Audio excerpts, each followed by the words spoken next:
107.5 WBLS. The real king of R&Bs have entered the building. Bless you. Did you put something up on your Instagram? No. I'm hearing about this. Right. I'm hearing about this artist that's supposedly hot or semi-hot right now who's claiming he is the king of R&B. Right. And every artist that could even be the king of R&B or their fans is coming for him. Yes. And I guess they made a meme of my character, David Ruffin, saying, ain't nobody coming to see you. Oh, my God. I haven't seen it. I haven't seen it either. People tell me, I was at the gym, they said, somebody they got told me this morning, I thought you put it up on your Instagram. Nah. Someone said, you got another meme out there with you. Some rapper tried to say he was the greatest, and they coming with you with his... They sick David Ruffin on him.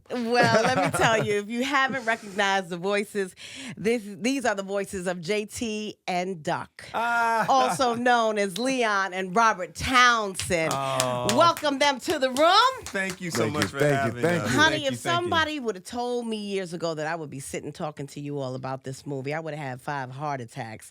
Let me tell you, you have done something to a whole lot of people. I think I speak for a great many who you've touched their hearts and souls with this movie. And now to come back and tell us how it was made is amazing. I had the pleasure of seeing it with Leon a couple of months ago, but I want you to tell everybody, what was the day like that you decided that this is a story that needed to be told? It really started when I was a little kid in Chicago, and WVON was the radio station. Herb Kent was the DJ, and he made an announcement that the Temptations were breaking up and David Ruffin was leaving the group. And I'm this little kid, and I was like, why are they breaking up? They're the greatest group ever. And I always wanted to know what happened. Right. So after Hollywood Shuffle, Keenan Ivory Wayans wrote the script with me, and I said to Keenan, let's do a movie about a group like the Temptations. Because I wasn't thinking like, I'm going to do the Temptations story, a group like them. And that's how it all started. But it started when I was a little kid, and then it came full circle as an adult to make the movie. Man, and let me tell you something. I was saying today, David Ruffin could come back and be himself, and you'll still be a bit better David Ruffin than David Ruffin was. Leon, let me tell you, you really did that. How did you find Leon, Robert? You know what? In the documentary, Jackie Brown, the casting director, because Keenan was going to play JT originally, and then Keenan got in Living Color. And then at that point, I was like, oh, he's not going to play my brother. And then Jackie Brown, the casting director, said there's only one actor that can play this part. He's in the Madonna video playing the Jesus-like figure in the Madonna video. You got to meet Leon. And I met him, and when he came in, the women in the office were all going crazy, like, he's here. And I was like, who the hell is this brother? What's going on here? Who is he? Where is he? And then as we started to talk, I was like, he's got the sensitivity for the part. He's got the charm. So that's how it all started. It was like, we talked for like 10 minutes, and after that, I said, he's JT. Was that your first introduction to Robert, or you had been familiar with his work? That was my first introduction to meeting him. Of course, I knew of Hollywood Shuffle. It was the story of, Hollywood, Black Hollywood. So, of course, I knew who Robert was at the time. It was basically, the first time I think I saw him or we laid eyes on each other was at the MTV Awards. Yeah, I was there with Madonna. And then he, like he said, we met. But the crazy thing is that there was a big session where everyone got together. It was at the Wilshire Bell or someplace like that, right? And you remember this. Robert pulled me around the corner. He was talking to me, because now he was talking to me about, like, doing the movie, like actually being in the movie and stuff. And he started talking to me in a way that no one had ever talked to me before. He was like, I see you as a black matinee idol. I see you as a guy that, just like they do with the white boys, that the women just come into whatever you're in. And I'm like, you do? I'm like, and honey, was he right? I'm like, he was talking to me like a pimp. I was like, yeah. I was like, yeah, I'm in. He was laying all kind of game on me. I'm like, okay, yeah. If you see it like that, I'm good. In the making of the 5 Heartbeats, you tell the story of, you actually show how many people came out to audition for these parts. One being R. Kelly. Yeah. And because you had already placed people in parts, you didn't have a place for him. If you had all the room, nobody was casted yet. What part could have you put R. Kelly in that? I don't even know now. Do you know? I saw close to 10,000 people to be in the film. I And I saw know. each and every one of them. And when he came into the audition, you'll see him in the documentary. Right. He had a group back then. Yeah. And he was dancing. And then he said, I wrote this song and I'm listening to the groove. And I'm like, this is really good. And I talked to him for a whole bit. And but I don't know where I would have put him, but I just knew he had talent. He had something. And so you see him, you see Niecy Nash online you do. auditioning. You see a young Don Cheadle because Don Cheadle was gonna, Yeah. and I was like, I didn't know where to put him. So Right.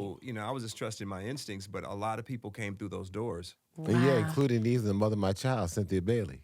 Cynthia auditioned too? Yeah, well, she's in the movie. She's in the when we film. went to see it, and I popped in. I was like, oh. Wait, hold up. Is that where you met her? No. you And done people met her ask me through that the that? whole time because you see Leon there, and then Yeah. you see Cynthia, Uh-huh. and then you're going like, is that when they got together? Because then I started thinking, I was like, what were y'all dating? I didn't Now, even my know. daughter would have been 7 years older. Oh, that's right. How's being a college daddy? Oh, it's great. Every kind of daddy I am, I love. You know? Right. So wherever state she's in, whether she's in college or she's a little girl, I love her just the same. I know that's right. Yeah. And I want to say thank you because you also put out a movie at a time when we needed a black superhero. So I want to say thank you for Meteor Man. Thank you so much. Thank you. You know, thank you for Hollywood Shuffle. I wanted to ask you, how did you feel when you saw Get Out? I love Get Out. Do you love Get Out? The thing for me is that as an artist, I always try to take chances everything I create. Mm-hmm. And so, like, if from Meteor Man, 5 Heartbeats to Hollywood Shuffle to Baps with Halle Berry That's to right. Holiday Heart, Eddie Murphy Raw. So when I saw Get Out, it was another genre, and I loved his take on taking us to a scary movie kind of zone. And Right. he did it well. So you would think you would put him up there with the up and coming. Oh my God, Jordan Peele is one of the best Directors, young yeah. filmmakers out there. I mean, he's one that's on my list, and I'd love to jam. And I even liked his TV series, The Last OG, with Tracy Morgan. Right. It's really well done. Wow. So tell me about this Broadway play because I know we've got the making of the 5 Heartbeats, but I hear that you're putting something together for the 5 Heartbeats Keenan play. and I have been working on the play, and now we've got some more pieces that are coming together to make the Broadway show a real reality. So we've been working on it. We've got some heavyweights that are coming in to make the package even sweeter. So so right now it's just trying to tell the right story and to translate it into Broadway terms. Yeah, because how do you trim that? You don't want to lose any of the magic. And that's where the work is. That's Yeah. where the real work is because we've started to think through additional songs that are going to be in there. And so you've got the regular songs that but then there's going to be some other songs that will blow you away. Wow. Well, you know what? Everybody that comes in this room has to give me a song from the soundtrack of their life. Wow. Can you give me a song that will take us back to the time when Robert Townsend was on the come up and why that song resonates with you? Oh my goodness. It is Paul Williams singing a live version of For Once in My Life. And he sings it with so much pain and vibrato, because he was going through it at the time. And I think for me, when I would hear that song, it was like an artist breaking through. Like sometimes people get stuck at a certain level, Right. and it's like either I'm going to take Hollywood on and fly to the next level, and that's when I was doing Hollywood Shuffle, all of that. But he sings this song, For Once, this is all, and he sings it with such pain, and he never sang lead a lot. Right. So on this one song, oh my God. And so that's what comes to mind right now. Really?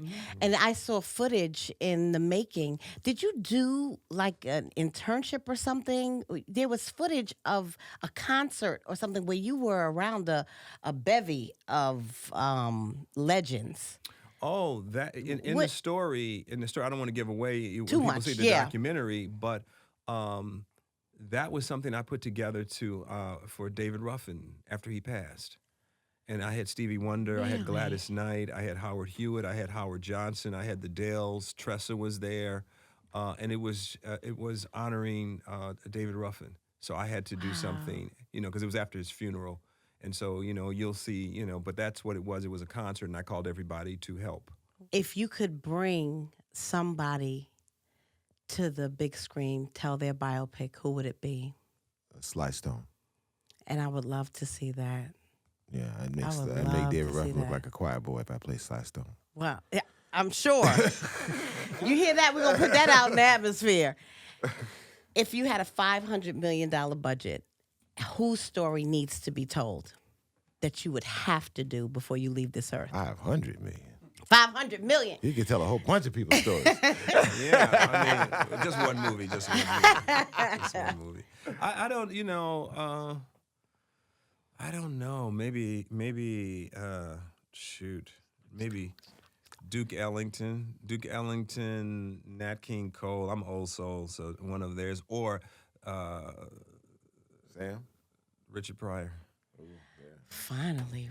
Yeah. Yeah, I mean, that but done story right. needs to be told. I take this stuff way too serious. I'm critical of so many things. Yeah. So for me, like to get it right, and I think a lot of times Hollywood does stories of black people, and they get the wrong people to work on them, and they don't come out like you want to watch it again and right. again. So you wouldn't work on the Sly Stone story with Leon? He was saying that was his project. I didn't know.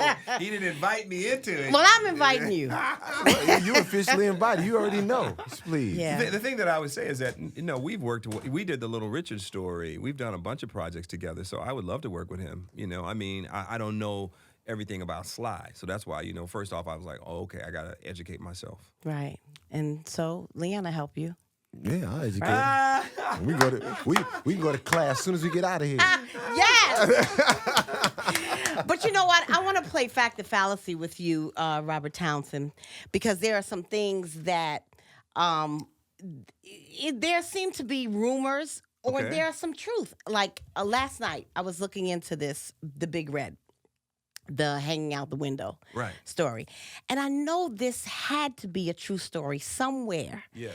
Was that a true story? Now, what happens in the, should we tell him? Go ahead and you tell him what happens. Well, I mean, in the movie, a lot of people, if you haven't seen the film, the character of Big Red is the record executive, and he takes one of the artists, Bird in the Midnight Falcons. He takes Bird when Bird asks him for his money and dangles him out of a window. Mm-hmm. So people ask me all the time, did that really happen? I heard Suge Knight did that to somebody. I heard so-and-so and so-and-so. Before Suge Knight, it happened. Yeah. So the truth of it is the Dells shared with me that there was an artist from their, generation and time that happened to that artist, Right. and the record label guy did it and let everybody know, so Right. that's what they thought of their number one big star. So it really did happen. Did you hear that it was Jackie Wilson? Because that's what I read yesterday. People have said that. It is rumored to be Jackie Wilson. But see, I don't know if I wasn't there, but people Yeah. say it was Jackie Wilson. Wow. Yeah. Yeah, because also I read that Eugene Record had stated that something happened to him, some kind of assault of some kind, that led credence to the fact that maybe this did happen. Yeah, I mean, people have associated with Jackie Wilson, but again, I don't know what's truth and what's urban folklore. Legend. Right. Also, SNL, it came down to you and Eddie Murphy. You know what? I did not know at the time. I just went in and auditioned, and So you did audition for SNL. I did. I do a lot of characters. So back then, I was doing a lot of characters, Right. and it was just another audition to me. And I was like, man, that felt really good. And then it wasn't until the Saturday Night Live book came out that they said there was a big fight in the offices because, one part of the staff wanted me and the other part wanted Eddie. So I didn't know. And then later I was like, really? I just did a great audition, I thought. You know? That would have been amazing. Wow. But you have lived such an amazing life. Thank you. From behind the camera and in front of it. I want to ask you, before we wrap up, to give me one word to describe Leon. One word? Can you curse on the show? No, just kidding. He is up. And this, boop, boop. No. The only one word to describe Leon is love. Love on so many levels. I mean, he's just as a friend, as a artist, as a father, as a man. Love. Wow. One word to describe Robert. That mother. Dedication. I've met very few people in this business or out of this business who are so dedicated to what they do and to telling stories and to wanting to be excellent and do memorable work. That just takes dedication. And for this many years, to still be on that path every single day, that's amazing. Wow. And you know what, I asked that question because I feel like this movie really brought on a brotherhood between you. When I did the Q&A, I could see it between you and Dresser. And talking about the other brothers, it seemed like there was a real brotherhood that started in the making of that movie and has carried on for years. Like, I expect to see a church scene sometime real soon of the real brothers stepping forward and doing a finale the way you did in the movie. I mean, I also saw in the making of the 5 Heartbeats where you talked about, you know, you all being human first and how you really had some ego clashes on the set, for real, in real life. And to see how you've overcome, and now you have continued to embrace each other through it all. We really are family. We really are. I mean, you know, in the film we say together forever, and we are family. You know, we've all experienced, like, the ebb and flows of show business and family. Like when Mike lost his mom, we all went to the funeral together. You know, so it's like really being there. So when I lost my dad, you know, I walked outside the wake, and who was there but Michael? You know. Wow. See, you know, I can't thank you enough for what you've done for us through this movie, through your careers. May you continue to be blessed with a tremendous amount more of Sly Stone in you, some Richard Pryor, some more stuff before you leave this earth. Just some good stories. We're going to tell some good stories. Yeah. Well, thank you so much for having us. No, thank you for being here. God bless you. Robert Townsend and Leon, the King of R&B.